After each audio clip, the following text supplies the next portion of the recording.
Après la correction du dossier numéro 1, nous allons donc poursuivre avec le dossier cas clinique numéro 2, le cas de Madame G, 48 ans, qui consulte pour une baisse progressive et bilatérale de la vision de près. Cette baisse d'acuité visuelle progressive a commencé il y a 3 ans. Vous l'examinez et vous retrouvez une acuité visuelle non corrigée de loin, 10 dixièmes, donc 10 dixièmes dans l'échelle de Monnoyer pour la vision de loin, et de près, qui est l'échelle de Pareto, P comme près comme Pareto, un moyen mnémotechnique pour vous en souvenir, de P4 aux 2 yeux. Je vous rappelle, sans correction. Pour la suite de l'examen, à la lampe à fente, vous retrouvez un examen normal aux 2 yeux, et le tonus oculaire mesuré est à 26 mm de mercure des 2 côtés. Donc question numéro 1. Quels sont les diagnostics compatibles avec ce tableau clinique? Question numéro 2. Comment corriger le trouble réfractif de Madame G? Question numéro 3. Complétez le bilan pour confirmer votre diagnostic. Question numéro 4. Analysez ces champs visuels.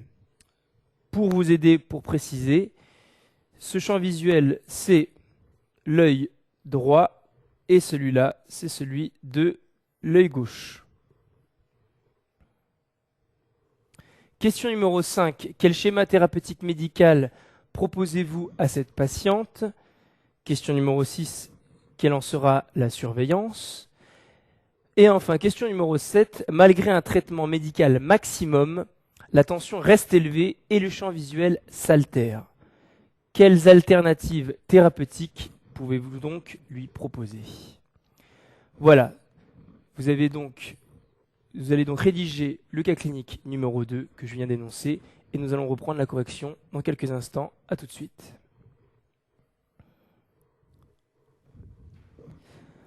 Nous reprenons donc la correction du cas clinique numéro 2. Pour la première question, quels sont les diagnostics compatibles avec ce tableau clinique? Vous avez remarqué que cette dame consulte pour une baisse d'acuité visuelle de près. Et en effet, on retrouvait à l'examen clinique une acuité visuelle de près à Pareto 4, alors que la normale est à Pareto 2. Cela a été sans correction, car cette dame est atteinte de presbytie. Je vous rappelle que la presbytie est une perte de la faculté d'accommodation avec l'âge, qui est physiologique. L'accommodation est une faculté qui permet de voir de près en augmentant le pouvoir réfractif de son œil. En effet, quand on arrive à voir de loin à l'infini, en rapprochant l'image de près, eh bien l'image qui se reflète sur la rétine va donc se refléter derrière la rétine. Pour pouvoir ramener l'image sur la rétine, il va falloir augmenter la puissance réfractive de son œil pour pouvoir ramener l'image qui s'est reflétée derrière la rétine sur la rétine. Avec le temps, malheureusement, et ce à partir de 44 ans, nous perdons cette faculté d'accommodation, ce qui fait que l'image reste derrière la rétine. Pour pouvoir ramener l'image sur la rétine, il faut ajouter des verres correcteurs positifs, des verres convexes qui vont permettre de ramener l'image sur la rétine. C'est ce qu'on va faire pour Madame G. Donc, elle est atteinte de presbytie. En effet, avec son âge, qui est compatible avec la presbytie, je vous rappelle, au-delà de 44 ans, la presbytie ne fait qu'augmenter, et une baisse d'acuité visuelle de près, isolée, bilatérale et progressive, sans correction, mais bien corrigée. Deuxièmement, la patiente on a retrouvé chez cette patiente de manière fortuite à l'examen une tension oculaire élevée qui était de 26 mm de mercure. Je vous rappelle que la normale est de 9 à 21. La patiente a probablement un glaucome chronique, car nous avons retrouvé, en plus de cette tension élevée, une altération des champs visuels que nous allons décrire tout à l'heure. Elle avait donc en effet une hypertonie oculaire à 26 et la deuxième question, pour corriger le trouble réfractif de Madame G, nous l'avons dit précédemment, nous allons donc lui prescrire des verres correcteurs sphériques, convexes, c'est-à-dire qu'ils sont positifs, alors que pour les myopes, ce sont des verres négatifs qui sont concaves, dont la puissance sera adaptée à l'âge du patient. Avec l'âge, on augmentera progressivement la puissance des verres correcteurs. À 44 ans, par exemple, c'est plus 1 dioptrie, et à 70 ans, c'est plus 3 dioptries, pour vous donner un ordre d'idée. Question numéro 3. Pour compléter le bilan de ce diagnostic de glaucome chronique, que va-t-on faire? Alors, ça commence par l'interrogatoire, comme dans toute pathologie médicale. On recherche à l'interrogatoire des antécédents familiaux de glaucome. C'est très très important. C'est un des éléments d'interrogatoire majeur en faveur du glaucome. On va rechercher des facteurs de risque cardiovasculaires, comme le diabète, mais également l'hypotension artérielle. L'hypotension artérielle qui est un facteur favorisant donc d'hypoperfusion du nerf optique. Et je vous rappelle que dans le glaucome chronique, il y a une composante vasculaire d'ischémie chronique du nerf optique. Également la prise de médicaments comme les corticoïdes qui favorisent l'augmentation de la tension oculaire, que ce soit des corticoïdes par voie locale en collyre ou bien des corticoïdes par voie générale. Et enfin, l'âge supérieur à 40 ans, qui est également un facteur de risque de glaucome chronique. À l'examen clinique, nous allons réaliser une gonioscopie. Le gonioscope fait en fait partie du verre à 3 miroirs de Goldmann, ce verre contact que l'on pose sur l'œil pour examiner la périphérie de la rétine dans les décollements de rétine, mais également qui permet de réaliser la gonioscopie pour examiner l'angle iridocornéen, pour voir le degré d'ouverture de cet angle iridocornéen. Donc ça nous permet de voir l'ouverture de l'angle, mais également voir s'il y a des pigmentations ou des néovaisseaux dans cet angle. Le fond d'œil permet de mesurer l'excavation papillaire. L'excavation papillaire est en fait un reflet de l'atteinte du nerf optique. Il fait partie également de la triade de la définition du glaucome chronique. Je vous rappelle que la triade du glaucome chronique, c'est 1. L'hypertonie oculaire, deuxièmement l'excavation papillaire avec ce qu'on appelle un C sur D, cup sur disque, qui est dans le fait la taille du nerf optique par rapport à l'excavation papillaire qui est supérieure à 0,3 voire 0,5 selon les sources. Et enfin, la troisième composante de cette triade est l'altération des champs visuels, notamment dans les champs visuels de Humphrey. Le troisième élément pour l'examen clinique est la pachymétrie. La pachymétrie est la mesure de l'épaisseur cornéenne qui doit être réalisée afin de bien pouvoir interpréter la tension oculaire. En effet, une cornée fine aura tendance à sous-estimer la tension oculaire et une cornée épaisse aura tendance à surestimer la tension oculaire. Alors, qu'est-ce que l'excavation papillaire? Je vous en ai parlé tout à l'heure pour vous dire qu'elle était dans la triade. Je vais vous l'expliquer par cette image. En fait, l'excavation papillaire, c'est la mesure de ce que je vous ai dit, cup par rapport à disque. Alors, qu'est-ce que cette mesure? Vous voyez, donc en fait ici, la papille, qui est la tête du nerf optique. La mesure du cup, c'est en fait, vous pouvez vous imaginer comme une tasse de thé sur une coupelle, vue de haut. C'est la même chose. Cup, c'est la taille de l'excavation, c'est-à-dire tout ce qui est excavé, par rapport à la taille totale, au diamètre du nerf optique total. Et en fait, pour mesurer cette épaisseur-là, cette bande ici, qui est en fait l'anneau neurorétinien. L'anneau neurorétinien, je vais donc vous le dessiner sur cette image, qui est ici, et qui a tendance à s'amincir plus le glaucome est important. Plus l'atteinte sera importante, plus le C sur D, plus l'excavation sera importante.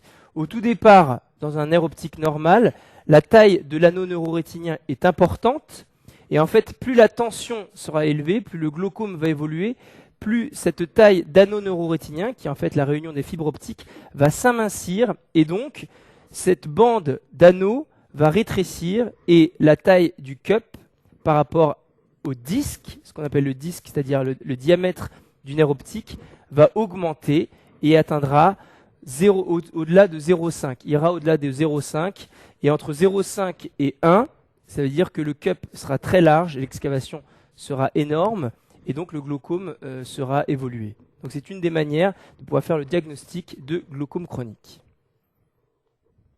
Alors les examens complémentaires à réaliser également dans le glaucome chronique, c'est le champ visuel automatisé de Humphrey. Pour rappel, le champ visuel de Goldman, c'est tout ce qu'on fait dans la neuro-ophtalmologie, c'est-à-dire les neuropathies optiques, comme dans la NORB par exemple, ou les atteintes neurologiques comme les adénomes hypophysaires sur les atteintes des voies visuelles. Mais pour le glaucome, on utilise le champ visuel de Humphrey. Donc voici des images de Humphrey. Je vous ai dit qu'ici, c'était l'œil droit et là, c'est l'œil gauche. On peut voir à droite deux atteintes typiques du glaucome. Donc c'est très important, il faut que vous reteniez bien ça. Ça cotera beaucoup de points. C'est la première chose, le ressaut nasal. En effet, donc ici c'est le côté nasal et ici c'est le côté temporal. On peut voir qu'il y a une atteinte ici, scotomateuse. Donc vous pouvez voir en noir un déficit du champ visuel et qu'on appelle le ressaut nasal. C'est le premier signe de l'atteinte du glaucome au champ visuel. Le deuxième signe, c'est le scotome arciforme de Bierrum, qu'on peut voir ici également. Et vous pouvez voir en effet que ça a la forme d'un arc de cercle. C'est pour ça qu'on dit scotome arciforme. C'est Bierrum qui a trouvé, on appelle ça l'aire de Bierrum. Et en fait, ça signifie qu'en fait, on a une atteinte des fibres optiques. Et vous savez que le trajet des fibres optiques sur la rétine a cet aspect d'arc de cercle, c'est la disposition des fibres optiques. Donc quand on a une atteinte de ces fibres optiques, à cause de l'excavation papillaire, eh bien nous avons un ressaut, un scotome en forme d'arc de cercle qui suit le trajet des fibres optiques, ce qu'on appelle le scotome arciforme. À gauche, on voit un champ visuel typiquement normal, pas d'altération du champ visuel, sauf ici. Mais qu'est-ce que c'est que cette tache ? Bien sûr, c'est la tache aveugle, physiologique, qui correspond à la papille. Question numéro 5. Quel schéma thérapeutique médical proposez-vous à cette patiente ? Tous les termes sont importants dans cette réponse. Absolument tous les termes. Donc c'est un traitement hypotonisant pour faire baisser la tension oculaire. Au jour d'aujourd'hui, c'est la seule voie de traitement du glaucome, c'est juste le traitement de la tension oculaire. Donc c'est un traitement hypotonisant, à vie, je précise. C'est très important, ça rapporte aussi beaucoup de points. Dans les deux yeux, par voie locale en collyre. En première intention, tous les mots sont importants. Hypotonisant à vie, en collyre, en première intention. Alors en première intention, c'est une monothérapie. On va tenter une seule classe médicamenteuse au départ. 2 classes médicamenteuses, on l'AMM pour la première intention, ce sont les collyres bêta-bloquants et les analogues de prostaglandine, en fonction des contre-indications, surtout en fonction des contre-indications des bêta-bloquants, bien sûr. En cas d'inefficacité, on pourra associer plusieurs collyres hypotonisants jusqu'à une trithérapie, voire une quadrithérapie.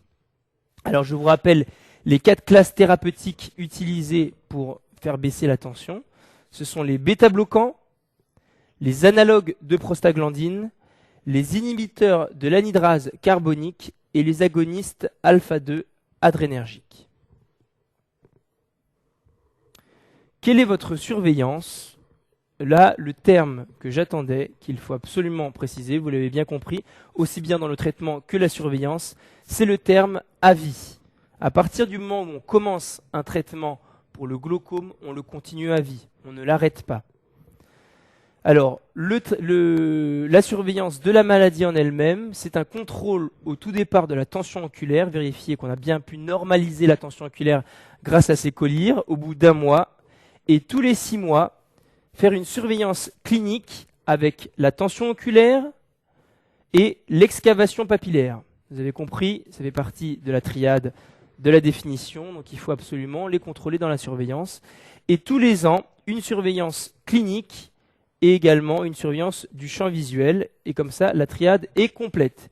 Comme ça, on aura pu faire également le champ visuel, la tension oculaire et l'excavation papillaire.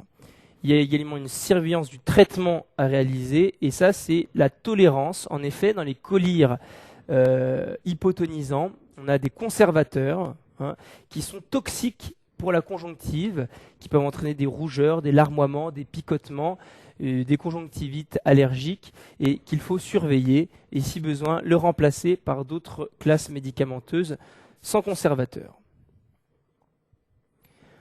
Malgré un traitement médical, dans la 7e question, un traitement médical maximum, c'est-à-dire une ou une quadrithérapie, la tension oculaire reste élevée et le champ visuel s'altère.